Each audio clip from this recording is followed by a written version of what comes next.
All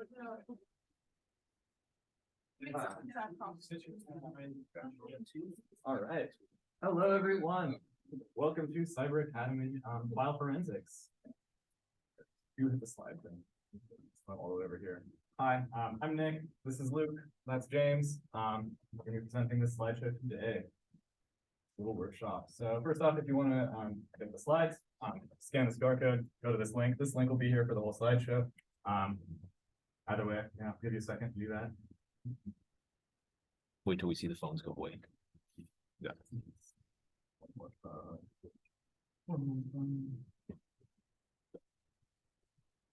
Cool.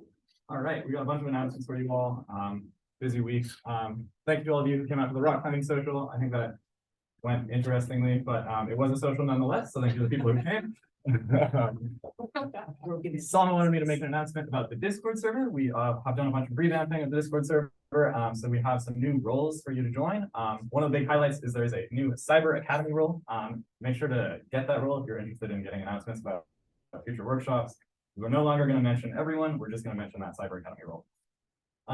Let's see. Intern interviews are coming soon. You should maybe have heard back by now. You probably should have actually chosen the time already if you applied for an internship.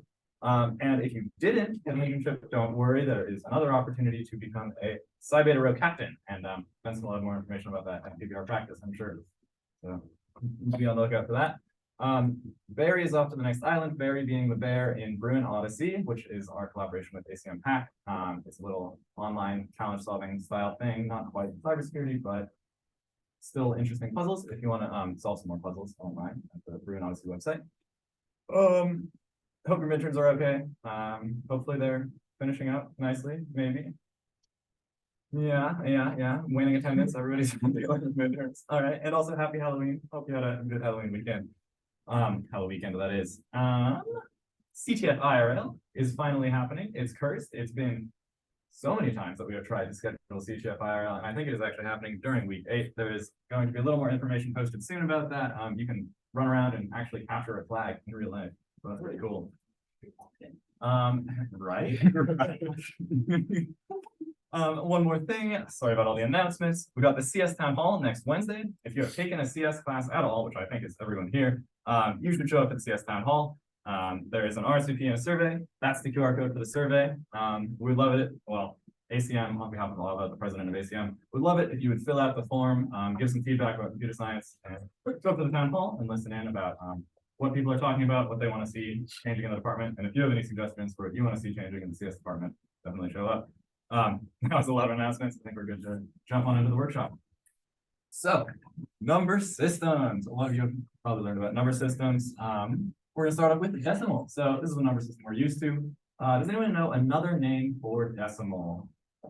One hint is that each digit has 10 possibilities. So that makes the numbers Base 10. Base 10, you got it. So there you go. Based on 10. So each digit takes on what values in our normal number system here? 0 through 9. Perfect. So that's decimal. There's normal decimal addition. I hope you know how to do that. We're going to move on to the next slide where we go into binary. So computers use binary. Anyone explain why computers use binary? Does anyone want to offer an explanation? It's like a couple more seconds. Rory, yeah.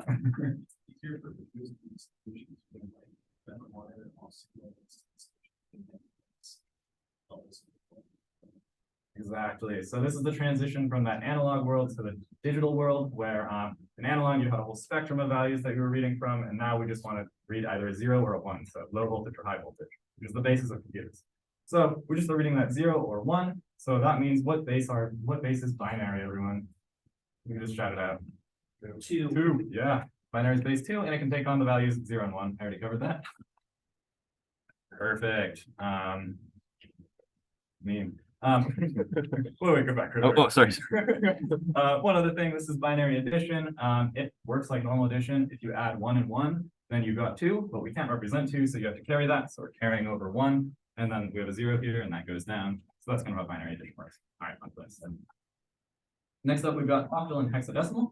Computers kind of use it, and the reason for that is that at the lowest level, it is still going to be binary values everywhere, but it's easier to represent numbers in a higher base because it's just like a smaller, more condensed form than it is to do a bunch of binary digits because those are long and annoying. So octal numbers are base. Somebody yell it out. 8. 8. Let's go. So each digit has 8 different possibilities, and each octal digit can take on what values then? 0 to 7. 0 through 7. Perfect. All right, and hexadecimal numbers are base 16. Let's go. They're base 16, so each digit has 16 possibilities. Can anyone tell me what values we use for base 16? We can 0 to 9 and 8F. 0 to 9 and 8F. Perfect. Yes. So we go 0, 1, 2, 3, 4, 5, 6, 7, 8, 9, and then we can't do 10 because that's 2 digits. So we have A, B, C, D, and F for 10 through 15. Perfect. And here we go real quick. Addition works similar to what we're used to. So if we add 6 and 3, we have 9. We want to carry 8 of that away. So that's a 1 on the carry. And then we have 1 left over. And you can keep adding along there. And it's a similar process with hexadecimal. You just have to be careful when you're adding like A and B because that's a little odd. But hopefully that gives an intuition for how hexadecimal works. Anybody confused on number systems? Perfect. All right, we've got some memes. I'll give you a second if you want to enjoy the memes.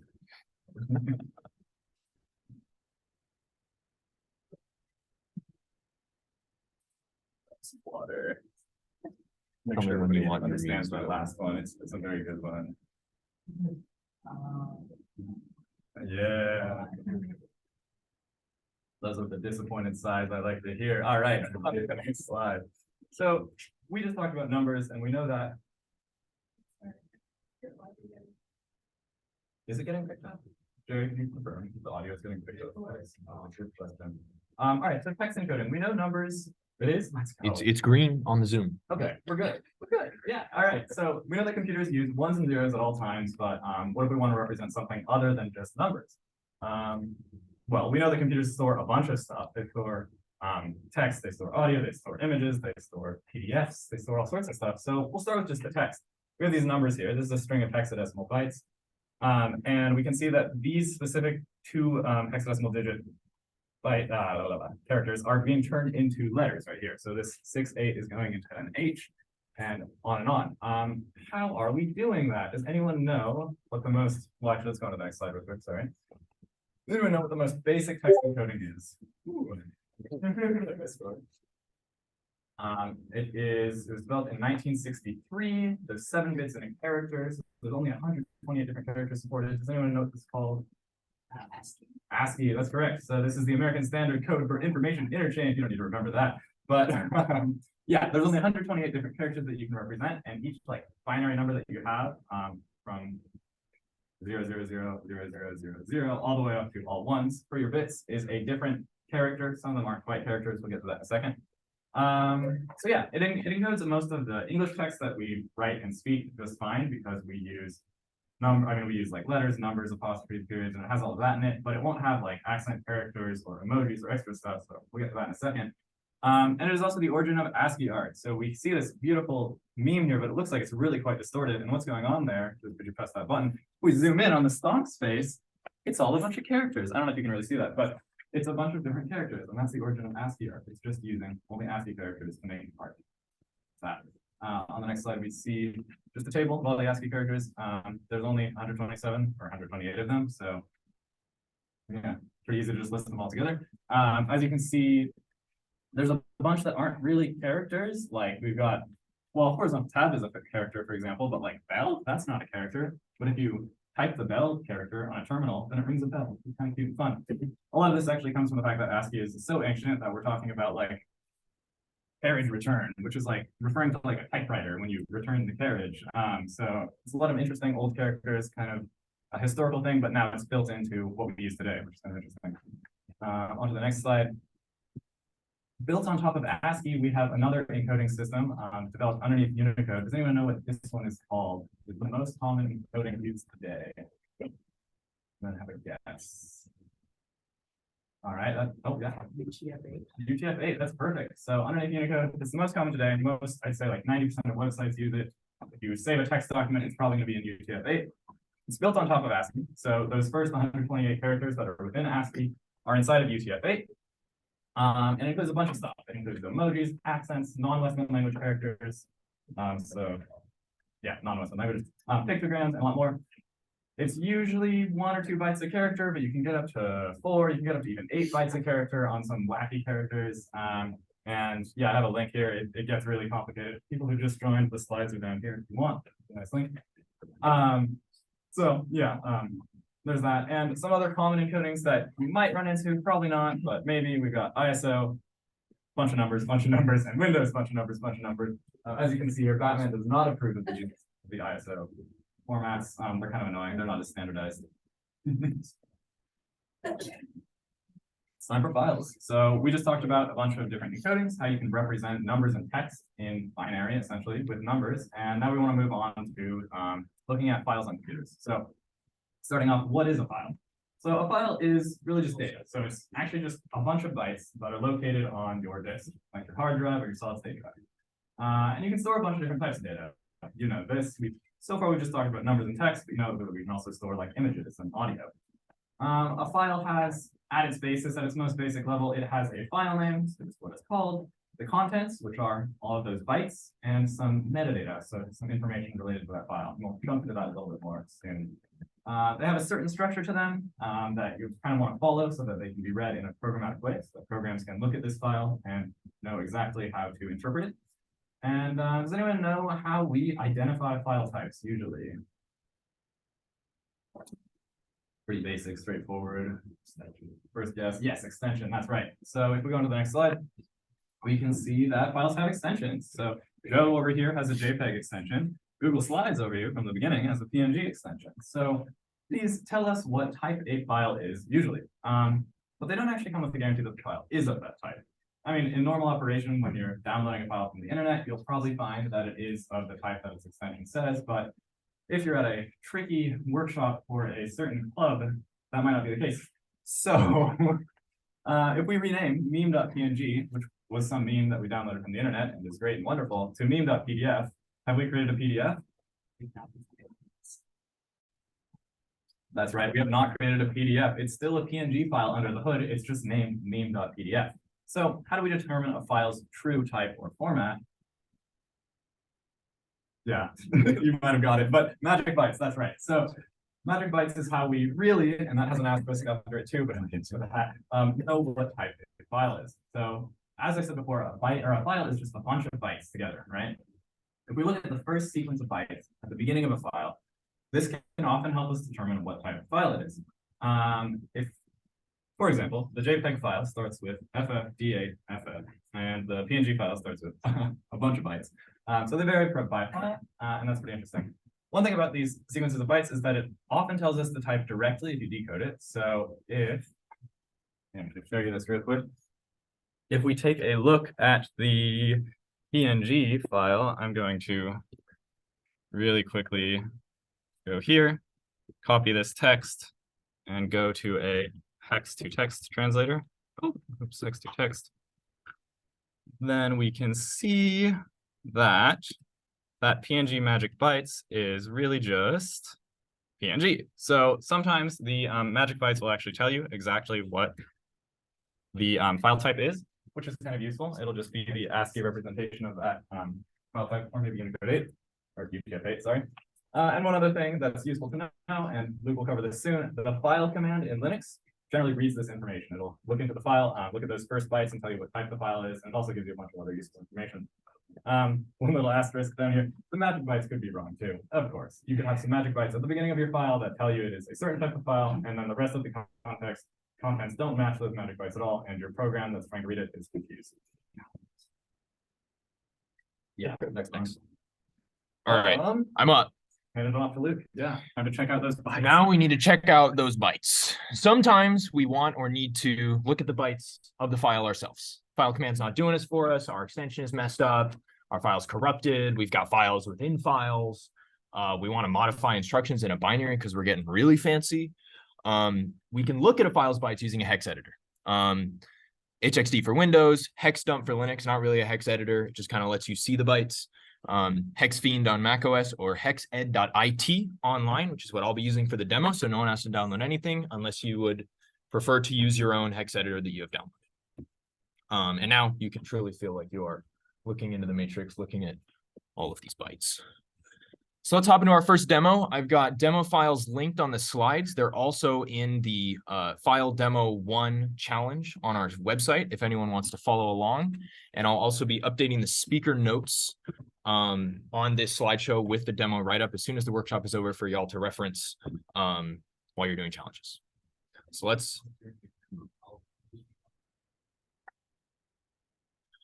All right, so if you guys download the file on site, you get this file demo. Does anybody have anything we should do to file demo to decide what type of file it is? What's going on with file demo? Let's get started with just a file. Let's do that. File demo. Lo and behold, file demo is a zip archive data. We need at least a zip 1.0 to extract. Just to prove that those magic bytes were not, in fact, a lie, let's take a look at this binary. We'll drop it into hexed.it.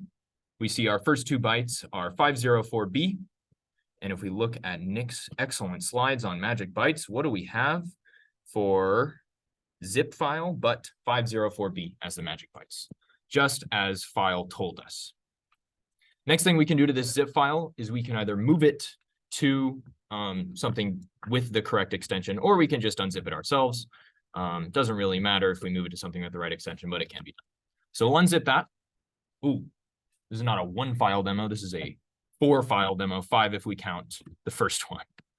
Let's take a look at file1.png. Here we go. Let's just try to open this. Look at my favorite image. Ooh, not looking like it's an image. Does anybody have an idea of what we should do to file1.png? What is step 1, ground 0?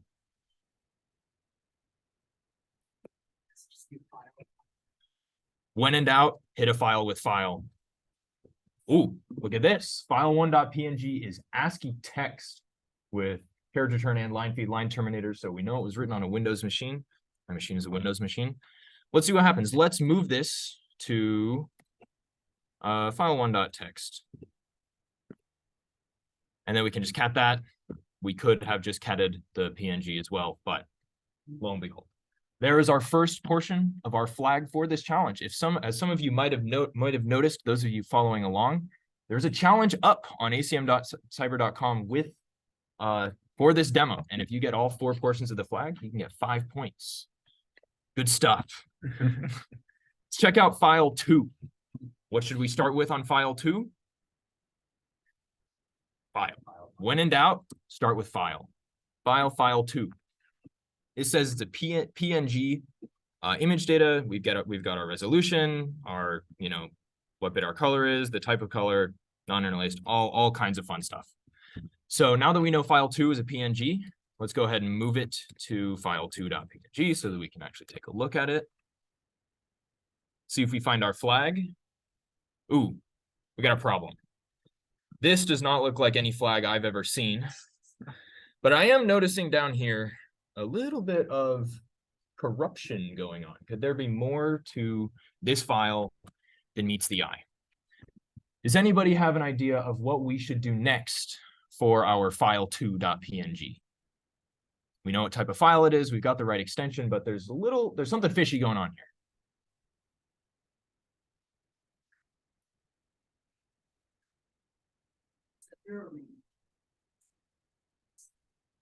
All right, let's drop it in the hex editor. Let's see what happens.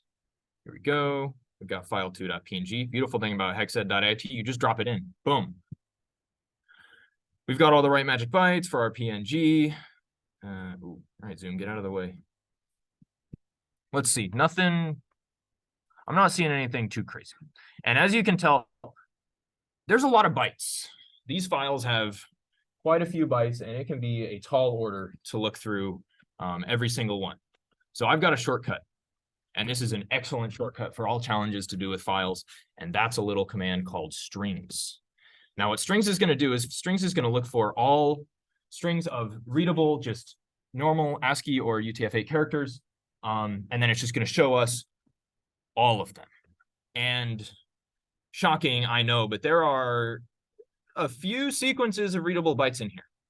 So the next thing that we can do, now that we know, all right, we got to use strings. Strings will show us the printable, strings in our file, is if we run strings on file 2.png, we can grep that output. So what grep is going to do is it's going to select just certain characters, characters that show up in certain strings, and it's just going to show us those ones. So I have seen a flag or two before, and they normally begin with curly brackets for our stuff. So if we grep that, we get a lot less strings. See if we find anything interesting.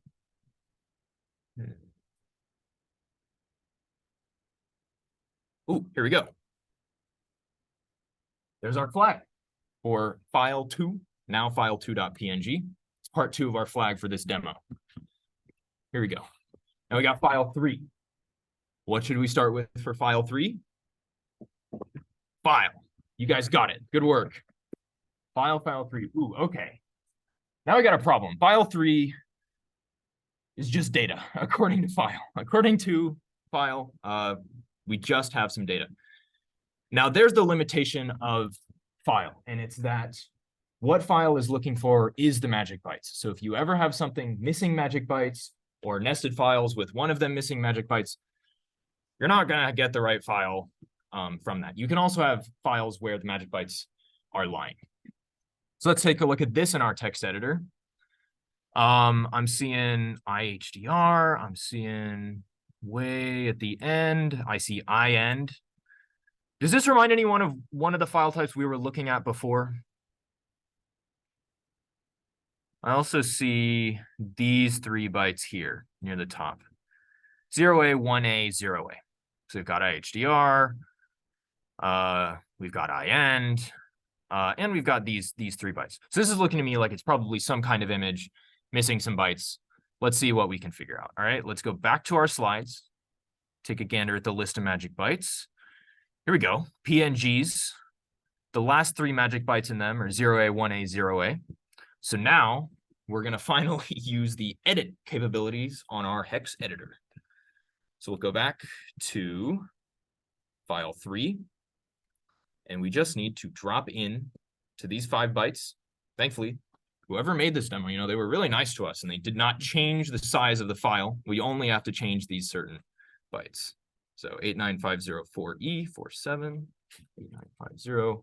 89504E 47, and there's one more, 0D. Excellent, 0D. Now let's save that, Control S on hexed.it. Boom, you just get a download prompt. Let's drop this in here. This is file 3.png, now that we have the correct magic bytes. Now let's see if file knows what's going on. There we go. PNG image data, same resolution, same info as we had before. Let's try to open this. Now that we have, rectified the magic bytes, got all that set up. Here we go. Flag for part 3 of our challenge, to leave. And a beautiful picture of Nikita Mazepin. What a guy. File 4. Does anybody know what we should start off with? Yes, that's what I'm talking about. You guys got this, bunch of geniuses. File 4. Ooh. Also just data. So file's not helping us here either. Let's dump this into a hex editor, see what's going on. Drop this in here. Okay. So I see a bunch of nonsense. We got EXIF, it was made in Photoshop. Let's see. Okay, so EXIF, Photoshop, does anybody have an idea?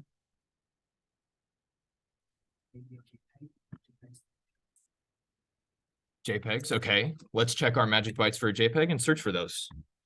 JPEG is FFD8FF. We'll come back here, search for, I think I can just search for bytes. Let's see. FFD8FF. Well, there we go.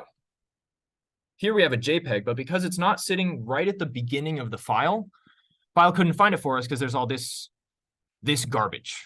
So now there's something better you can do to this that I will show y'all later in the workshop.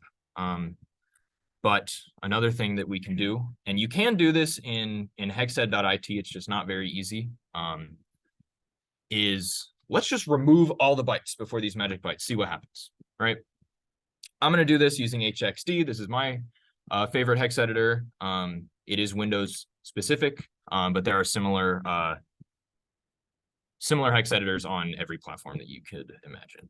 So this, come in here, open up file 4. There we go. Let's find those magic bytes we were looking at right here. Hopefully that's not too small for you guys to look at. It definitely is. But rest assured, those are the same bytes.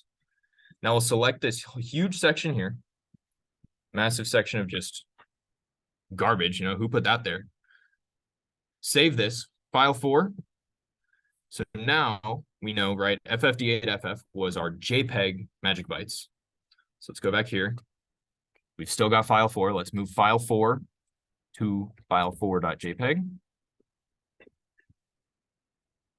Let's open that up, see what happens. Refresh that. And there we go. Lo and behold, our last flag. Now, if everybody got all 4 of those, you'll have the flag for the challenge, having followed along. Put that in, and if it doesn't give you points, let me know, because it really should. We go over the demo. I think we want to link that and people got long. Okay, all right. Walk around. I'm not sure if anyone needs help with it. Also want to go. Where do you want me to hop in, Benson? I don't know where you guys want. Yeah, you guys tell me to stop, tell me to slow down. This is for you guys.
Yeah, okay, so maybe there, right now. You want to be this. Yeah, because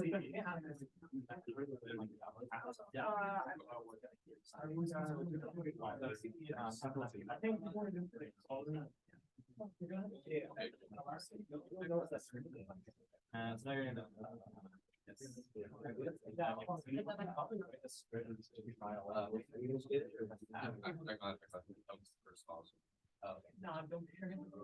Yeah, now you're in there.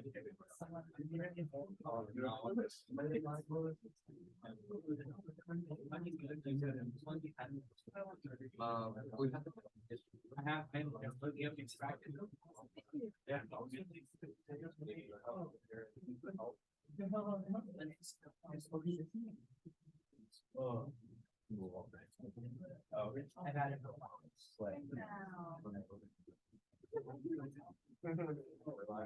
That stuff always across the country.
And then wait, so strings just opens like that.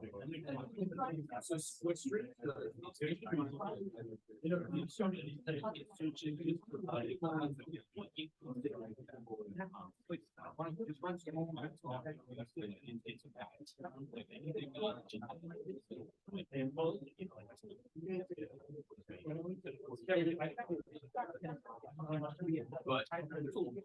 Yeah.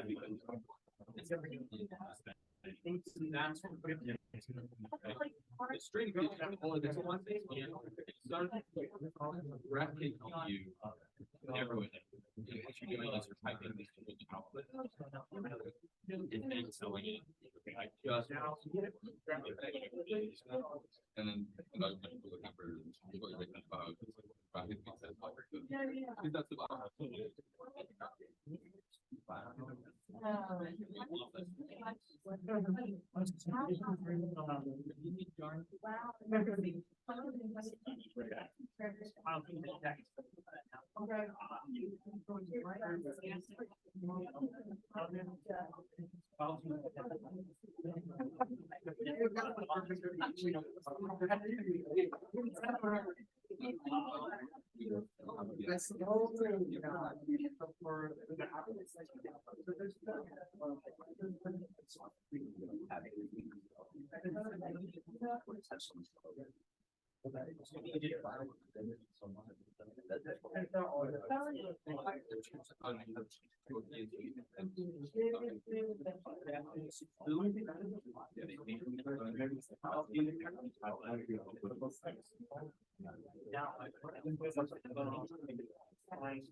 Jerry's done. Should we keep going?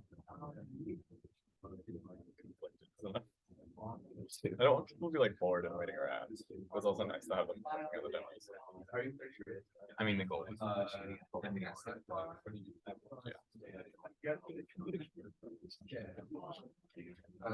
It's the worst. Yeah. It's so good.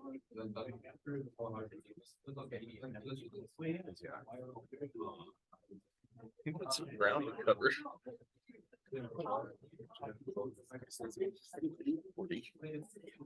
Almost halfway. Or like. Yes. There is. We've got as many slides. And two.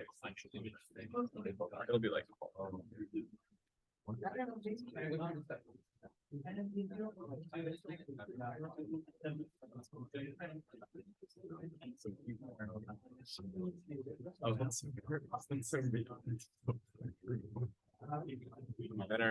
My first one is very easily bin lockable. And the second one is mostly bin lockable. It's been nasty.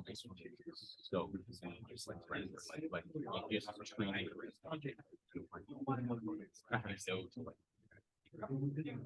Right. Mine's like, I have like the doc, that inside of it has nice files because it says it's not corrupted if you don't think no, it's actually GZ. I mean, inside that archive is 4 archives that all you do for information. One change, which is 30 points. That might be more than 30. You think? Yeah, it's like very big. I think your maximum. I mean, very obviously. As long as there's nothing that like trivializes it, because what I was worried about is like going every time there was file challenges before, because I think they're cool, and then you just run a string. No, it's everything's it's professional layers that went like in this Microsoft Live. So well, because that compresses like if you just put like a text file and then unzip it, like You can't compress away anything. oh no you can. That's so perfect. Is anyone still working on the Because I thought it just left them. That's not what you can do. Maybe it does. Well, you definitely can if there's like a bunch of ASCII bytes. Like if you have a couple paragraphs worth of text, that'll get compressed. But I forget how. I think we can continue with You wrangle them, Nick, you're up. Okay. Because I did my thing. Yeah, put it on the next slide. All right, we're gonna bring it back to the workshop real quick. Real quick. Not really. It's gonna be a little bit longer. We've got a big workshop here. All right, so we kind of already saw this a little bit, but the next topic we want to delve into is file types. So we learned how to differentiate file types and extensions of magic bytes, but we just want to go over what some of those file types actually are in practice. So that next slide. Most basic file type is just plain text. We saw that earlier in the demo. Luke was using cat, I believe, to just output the contents of the plain text file. That's just really basic ASCII or UTF-8, just in a file, bunch of text. Pretty simple. Can someone tell me what's wrong with this file from a cybersecurity standpoint? Yeah, what is it?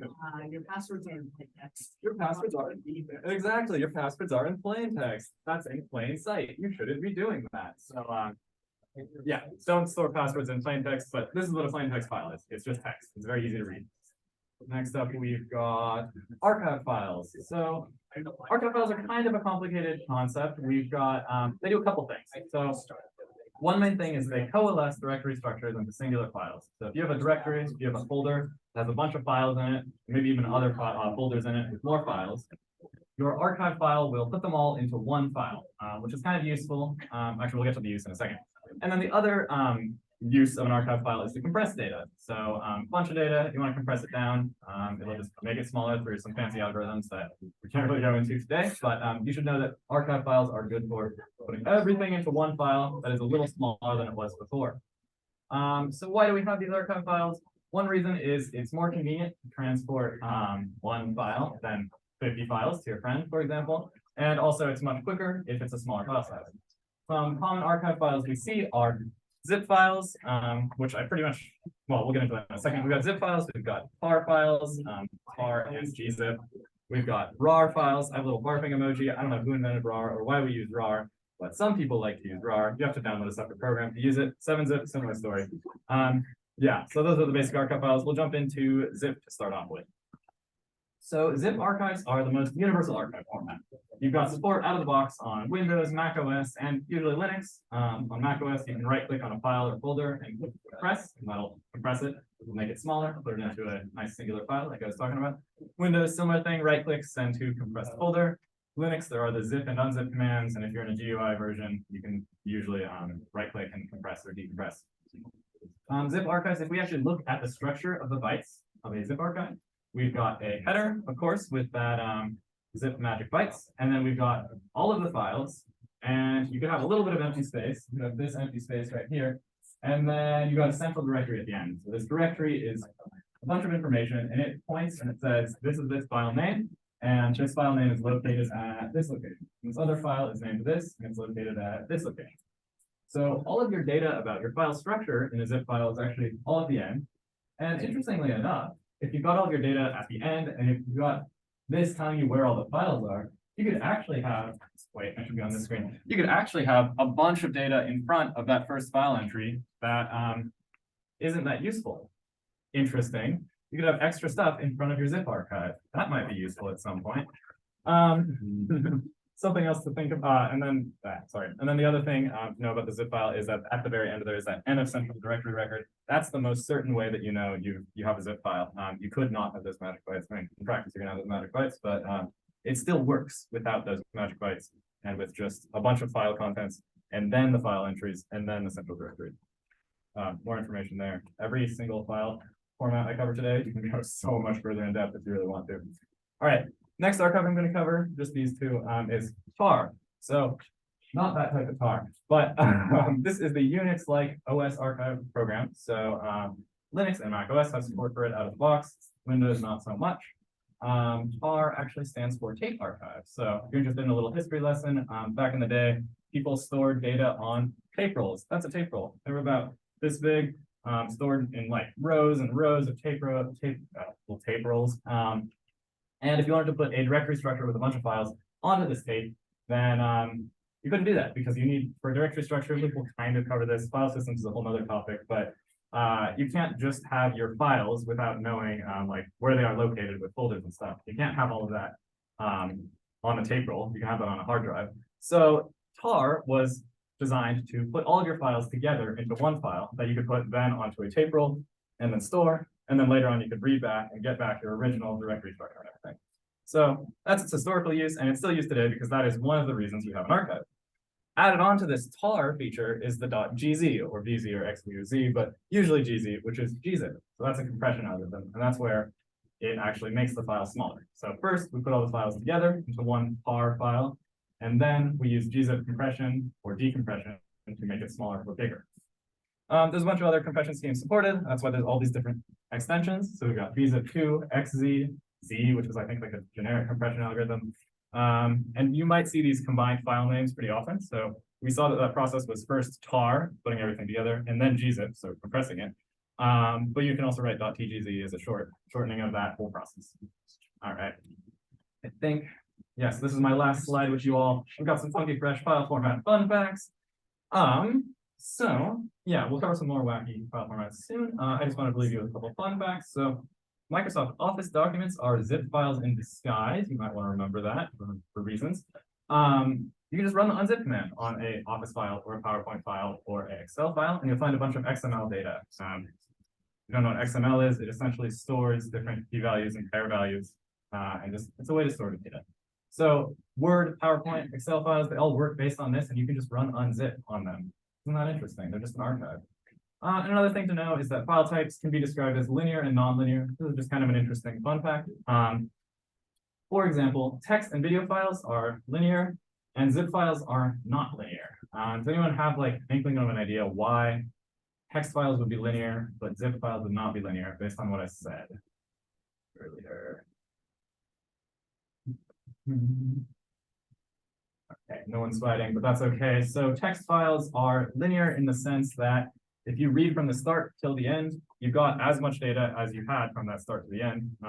You haven't like lost any information.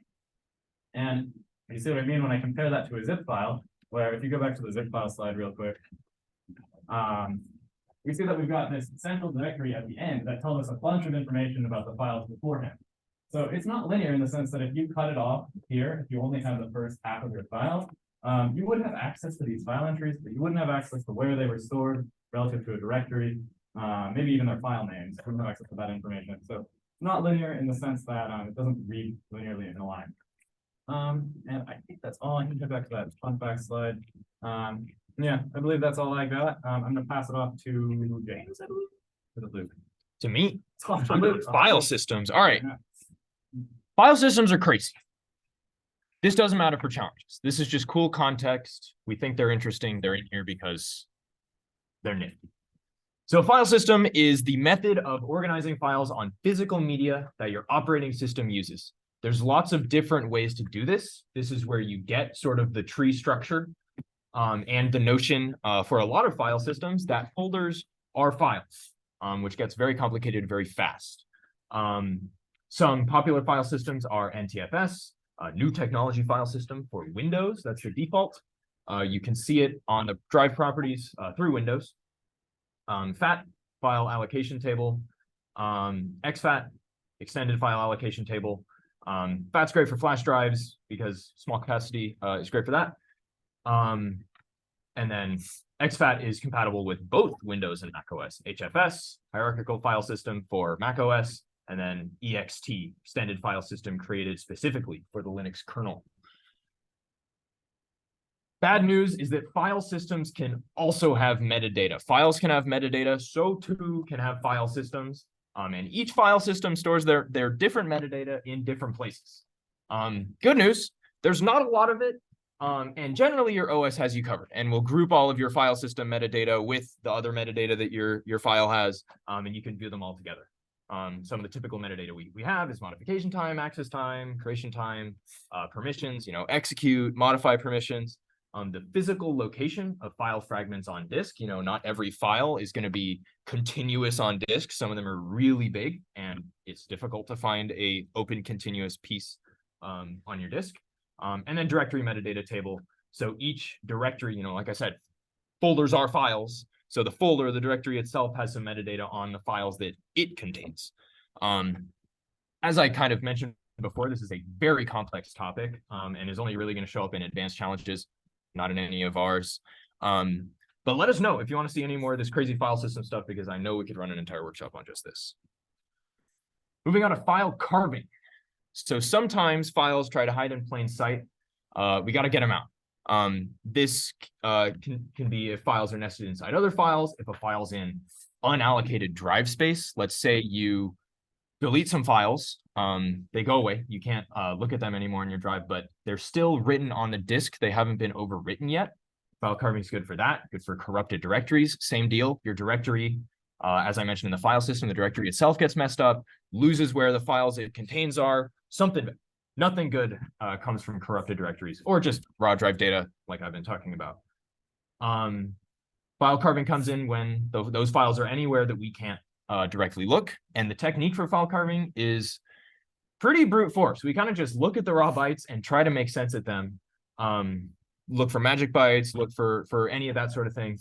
And then we can carve out the files that we find. We can kind of grab a certain portion of the file of the raw bytes, take it out, and then play with it ourselves. Some tools of the trade for file carving are binwalk, which lets us find and extract files from any binary. So any file, as we know, a file is just a stream of bytes. And then DD, data dump. I'm not going to be covering DD because you don't need it, because binwalk has us covered, but it's there nonetheless if you want to look at it. Moving on to my second demo. Demo files, like before, are on acmcyber.com under file demo 2. I will try to go slower this time. Please let me know if anybody feels lost, and flag down one of the officers. They can help you. They know what they're doing. And just like before, I'm going to drop the demo right up in the speaker notes after for anybody to reference, anybody to look at. It'll walk you right through the demo. You can get the flag that way, and it'll be helpful for the challenges. All right, so here we are going to my carving demo. When you download the carving demo, you should just get demo2.zip. This is just a zip file. I can prove it. This just has all the demo files. Don't worry about no shenanigans with demo2.zip. We'll just unzip that. We have 3 files. We've got file1.png, file demo, and file2.zip. So for the keen audience member, file demo is from file demo 1. It is the exact same file, but I want to use that as a jumping off point for binwalk. Now what binwalk does is it scans through a file, scans through a byte stream, a binary, and looks for those magic bytes and can tell us what files are inside of another one, like what files showed up in this binary. So if I run that on file demo, what we get, and I'll make this bigger, is we see a bunch of zip archive data. As we know, it's a zip file, and in there are the 4 files, right? So this is zip archive data named file1.png. The reason it's coming up as zip archive data is that it is zipped.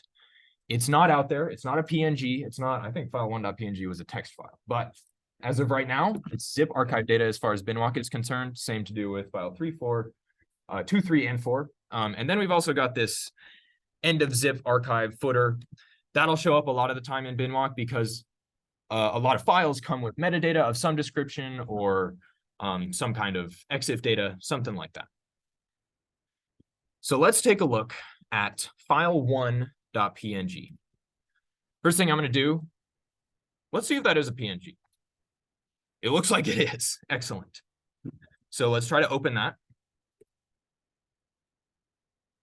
Please let me know if anybody needs me to slow down. So far, all I've done is unzip, take a gander at file demo. That does not have any of the flags for this demo. Don't worry, that was just showing off binwalk. And then we got file1.png, which appears to just be a normal PNG. I'm not seeing anything fishy here, but because we made the demo and because this is ACM Cyber, we know there's something going on. So let's take binwalk. You guys might have to install binwalk. That's just sudo apt install binwalk. Any officer can walk you through that. Flag them down, they will help you. So I'm going to binwalk file1.png. And I'm seeing, all right, we've got PNG data, zlib compressed data. That probably came with the PNG. You've got JPEG image data, exif standard, and then a bunch of TIFF image data, copyright string, some nonsense. So I think, so we've got this PNG. That's the one we can see at the top. Those are the magic bytes that are right there at the top. Binwalk also found us a JPEG. So now what we should try to do is carve this out. And binwalk can help you out with this big time. Binwalk has you covered. Incredible stuff. Let me move this up so you guys can see it. There it is. Binwalk. Now what you can do, you guys can look up anything for binwalk. The man page is here. You can give binwalk -- help. It'll show you everything binwalk can do. And binwalk can do some crazy stuff that you're not going to have to do for our challenges, advanced stuff. Binwalk is incredibly powerful. But what we're going to focus on here is we're going to do binwalk //dd. And this is telling it what sort of files we want it to extract from the file we're going to give it. So I'm going to tell it .star, meaning I want it to do any file with an extension .whatever, and then star. So any sort of file. I want binwalk to extract every single file on offer from file1.png. We'll run that. It'll give us the exact same output. But if we ls, we see we've got a new directory. We've got _file1.png extracted. So we'll go to that and see that we've got a bunch of number named files. Not much useful here. What we can do, we know we have our file command. We can just start running file on these individual ones. And if you really don't want to do that, you can just run file star and it'll run it on everything and tell you what sort of file each of these things that binwalk extracted are. We can see zero offset right at the top of the file is our PNG. That's why we can just open it just fine. You know, no problem opening the PNG. We found that one. Some empty, some zlib compressed data, and then 78543 is our JPEG image data. So what I'd like to do now that we've identified that JPEG that we found through binwalk, is I want to rename that. What is it? 78543 to second image.jpg. Now that we've got that, we can go to our file explorer and take a look. We move this is our JPEG, and there it is. Our JPEG that was appended to the PNG. Yeah. Any questions? Does anybody need slow down, flag down an officer?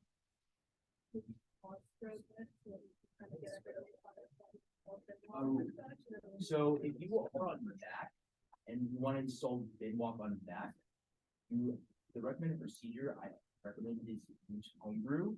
If you don't have homebrew installed, I guess we can help you with that really quickly. Use a little install, but it's cool. Or we recommend using a VM or WSL on. Wait. It's gonna be. Just set up a VM during the workshop, you guys. Wait, or use the wait, Salma. CSNet. CSNet doesn't have, or CSNet doesn't have good one. What? Because you need sudo that. I thought it just had it installed. I think it's one of the installed. Was that confirmed? Binwalk on CSNet? I think you tried it. Oh. Whoops. Nick, behind you. Oh, Keelan's got it.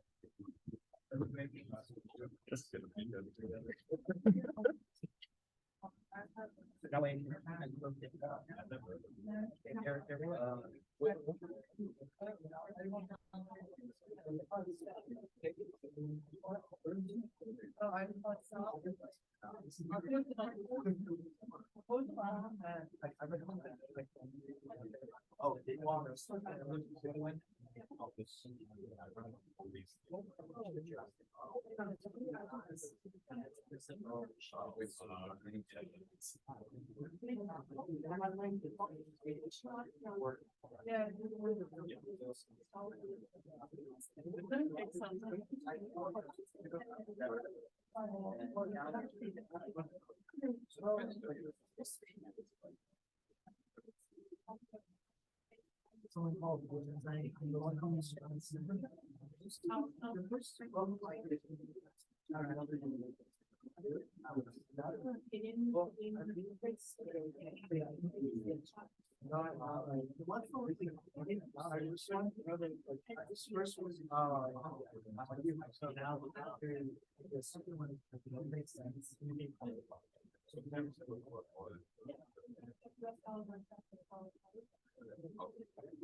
How does CSNet not have Binwalk? That would make our life so much. I don't know, why would CSNet have been one though?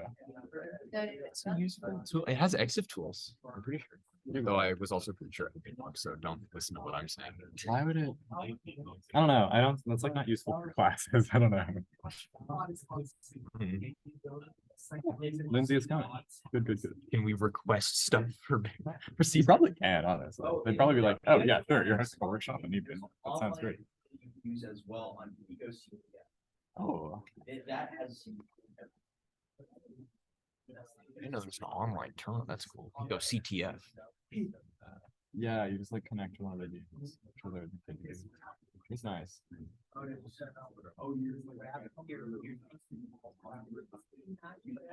Forgot to take into account the time to install watch. Oh, this is good though. I mean, the interactive demo is good, but it's like We do need It's to just- just make sure that everybody has everything installed before. Like we can just say in the announcement, like if you want to follow along in demos, you're gonna have to install Binwalk, which is gonna mean you installing need some sort of Homebrew probably Linux. macOS. Yeah. You That's can all. just apt install on macOS. No, that's Linux. APT is a Linux package manager. Shows how much I know about macOS. I don't use macOS. I'm just Yeah. like, well, macOS is neat because it's closer to Unix. Like, Yeah. No, similar commands for the basic commands, but like apt is only on like Ubuntu and Debian, I think. Or it's on a couple more. I'm my Linux is CSNet and Ubuntu. My VMs are Ubuntu and Yeah. my WSL is Ubuntu. So There you go. Yeah, and you can just do sudo apt get there. WSL. yeah, it's awesome. It works so well. Like WSL is actually there's very little that I've tried to do that WSL can't. That's cool. Uh, Yeah. I like how I mean- Windows just like gave up and they're like, yeah, we're just installing Linux on the machine. Well, they made it a lot closer to the hardware in Windows 11. They made it so like the WSL is like not running inside Windows. It's like running adjacent to Windows almost. That's cool. So there's way less overhead, but It's cool. It's faster than a VM. Booting up a VM, obviously. It's way more involved. Way better development environment if you're doing like full on development. But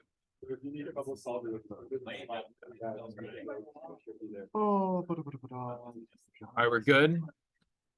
You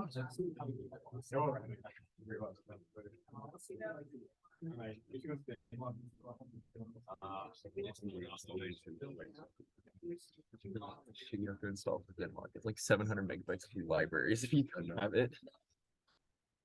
Do I have? You need EXIF tools. Yeah, not really. I mean, it's like Is it EXIF tools? Is it EXIF tool? it's like There it is. So if you want to use it, you're welcome to. I've got the. can you try right now? download it. Exit tool the whatever my image is Your image? or you could just download it. Here, I won't be. James. Thank you. You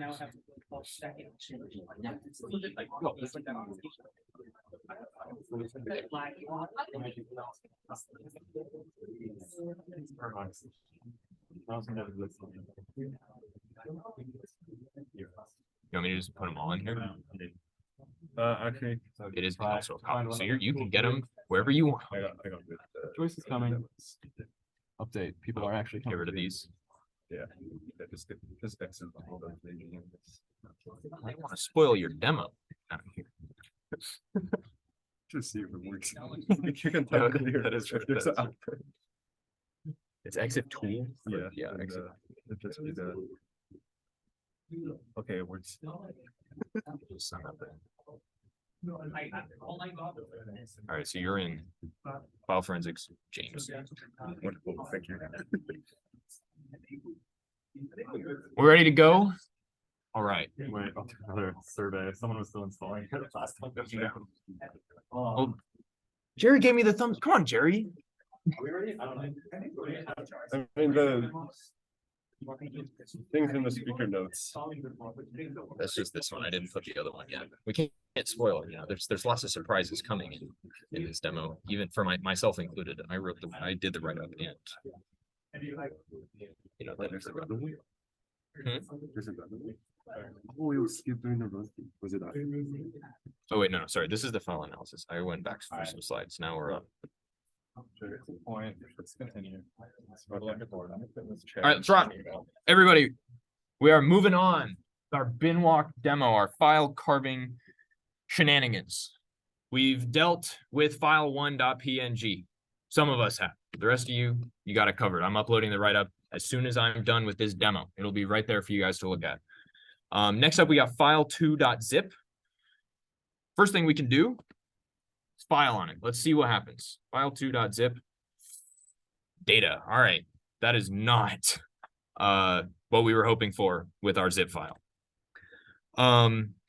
Next thing, now that we know, files can be hidden inside files, we can, it can look like a PNG and have a JPEG embedded in it. Let's run binwalk file2.zip, see what's going on in there. And I'm seeing just one file, and it's a bitmap, so .bmp, Windows format, there's our resolution and the bit depth. And we can also see the offset. So it's obviously not right at the top of our file. Just to confirm that, and also to, reinforce hex editor is your best friend. Let's drop the hex editor in, see what we see.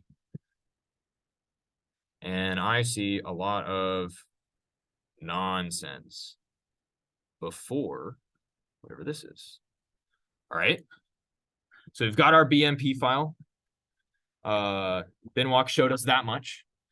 So if anyone would recall, we can now extract using binwalk. We don't need any other utility. So we'll do binwalk -- dd data dump equals parentheses dot for extension. We can specify the extension if we want. I'm not going to. I just want it to get everything for me. I want all extensions out of file2.zip. So we're going to do that, file2.zip. So what this command is going to do, we're going to run binwalk. We're going to extract every file that it finds from file2.zip. Running that, we've got file2.zip.extracted. So let's go there. 2. Coming here, we've only got the one. So what we can do to this, right? It has no extension. Binwalk is not that nice to us. We can just run file on this. You know, file is your best friend. It is the easiest way to identify a file. So this is saying it's just data.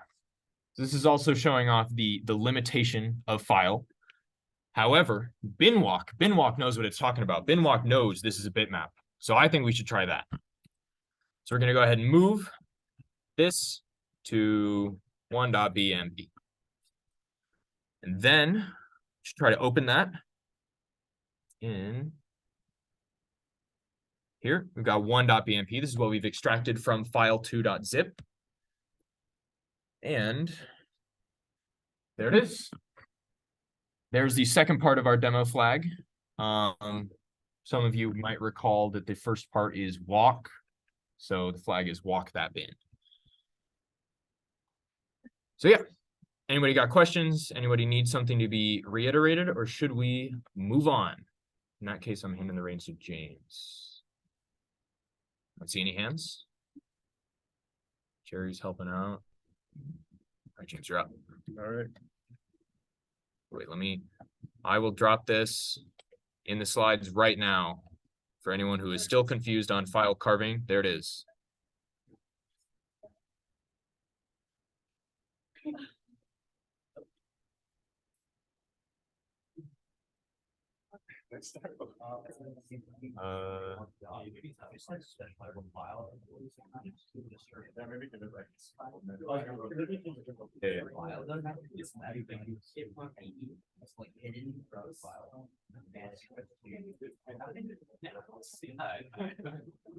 Let me make sure this is.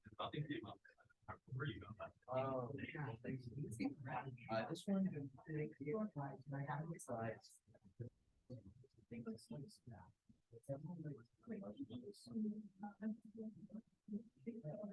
Oh, I know it's important.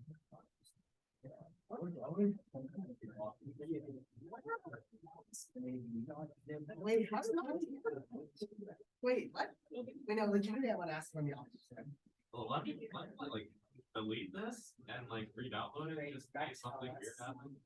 Like, Because it's in my accent there, so like, it looks all. It might be that, it might honestly be that that's actually. Could be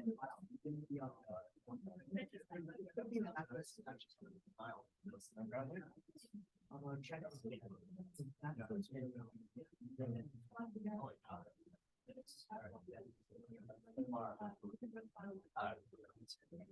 We'll give it another minute. Once it hits 9:15, you're up. We gotta just keep moving. Got some essential oils.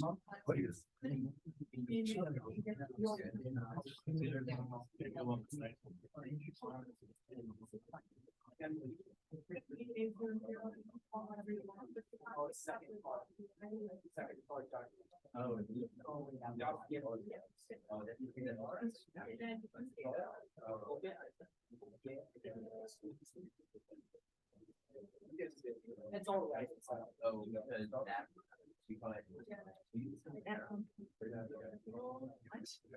Wait, what did I do? Wait, let me read out the first part. I don't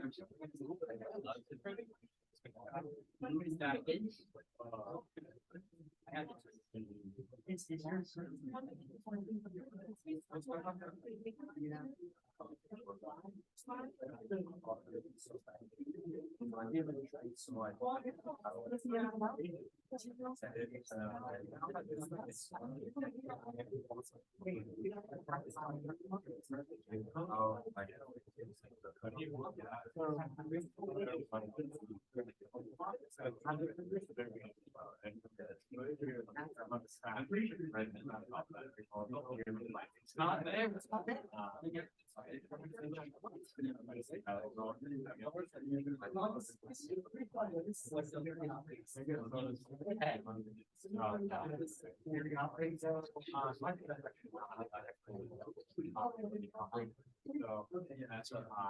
So we really want to challenge the suicide first. And we have different results in the email.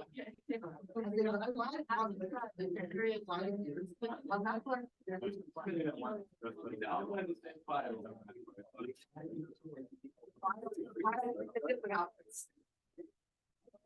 It's challenges always on the one. Wait, you have. Yeah, I did not say that. I think it's just- Like,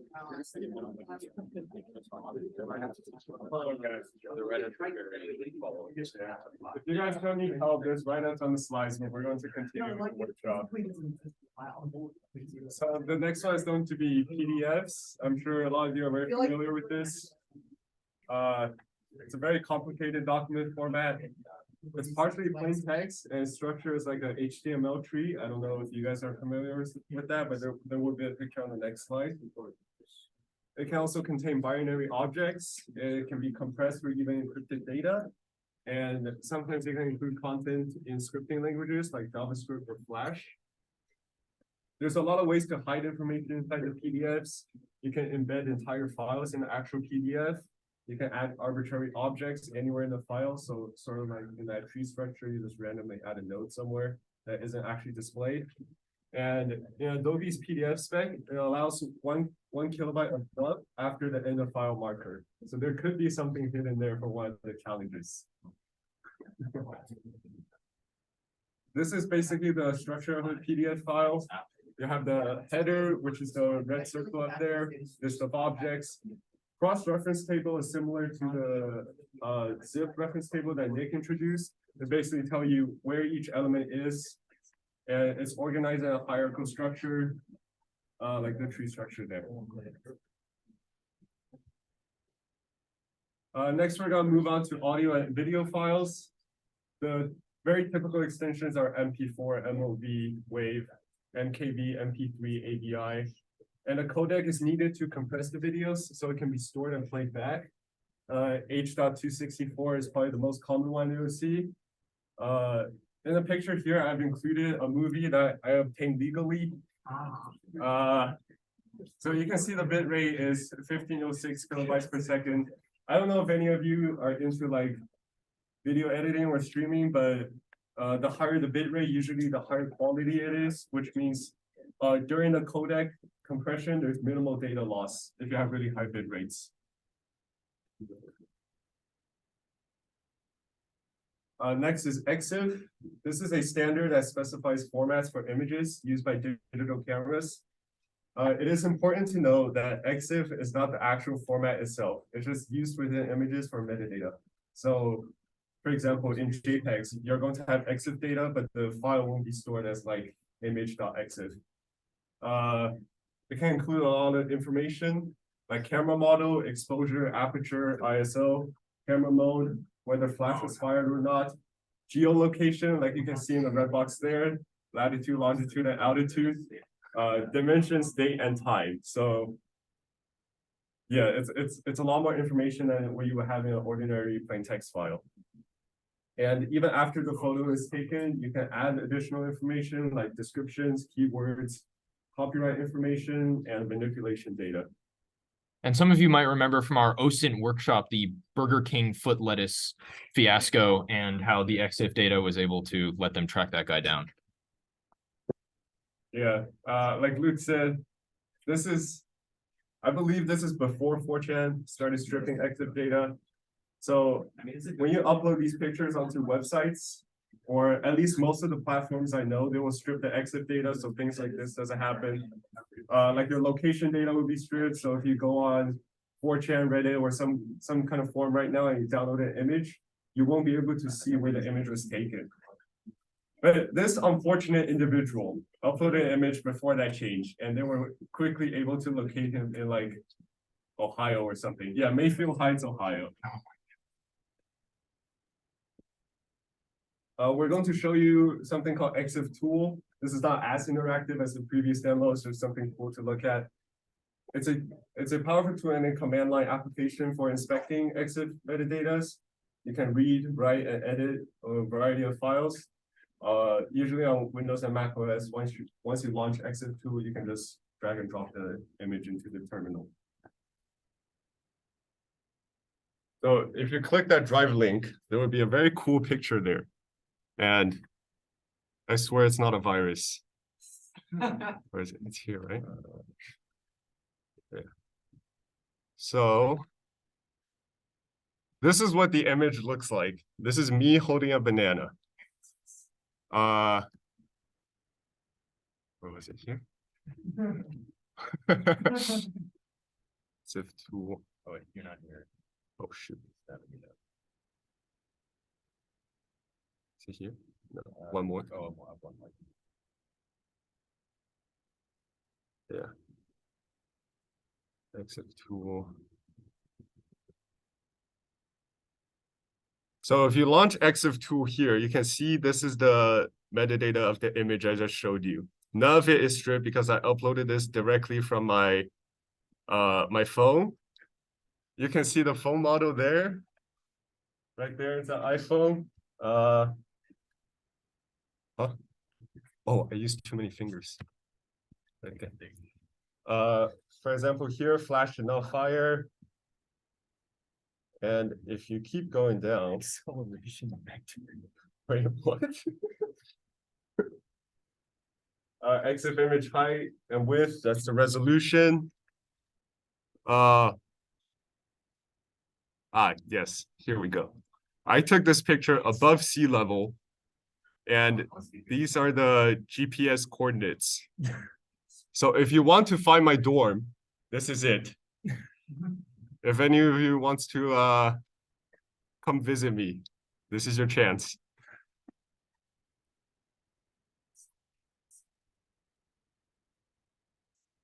GPS location right there. So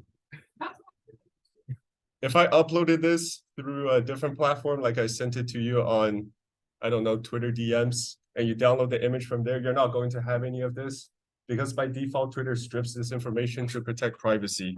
So all you're going to see is like when it's modified, when it is saved to your phone and all that. I don't even know what this means. That's too powerful for me.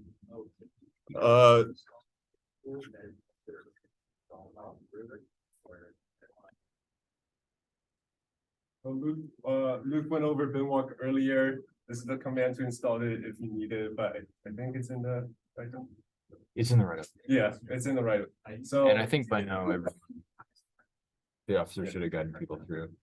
you can also feed it a binary image. So for example, when you do the remove command on your computer, when you remove the file, it doesn't actually remove any of the data. So all the bits are still there. All it does is it removes the directory entry. So you can kind of think of it as like deleting a pointer to it in a file system. The computer won't know that the actual file is there because the pointer is gone, but all of the data contained in that location is still there. So if you feed it like a disk image, it can find the executable, whatever file you were hiding there. Some other useful commands, we went over it either earlier or in the scripting workshop. Grep, it will output only the lines containing pattern, and you can specify a list of files. There's also a bunch of other arguments you can give it, like an egrep, you can get really fancy with the patterns, but that requires like regex and a bunch of weird notations. Hexdump file prints out the bytes of the file. It can be really useful in the challenges. So can strings. You just type strings. You'll probably like see a flag or two there. Strings is your magic bullet for a lot of these challenges. Any flag in plain text you can find with strings. Yeah. The other command I want to mention is tree. It lists the directory content in a tree-like format. And if you do tree-a, it displays the hidden files, kind of like the ls command. I think A is the hidden files one or ls. Yeah.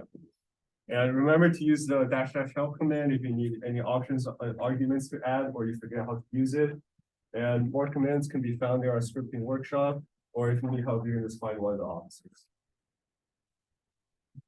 That's it. Thank you. Remember to do the challenges at acmcyber.com. Fill out the feedback form because that's one of the challenges, and check out our link tree. You get as many challenges for as many points for filling out the feedback form as you do for completing both demos. So for a lot less effort, you guys. And also feel free to DM Nick, Luke, or James. We wrote the challenges for this workshop. We know how to solve them. Flag us down tonight, yeah. Like, we're here. Yeah. Walk around.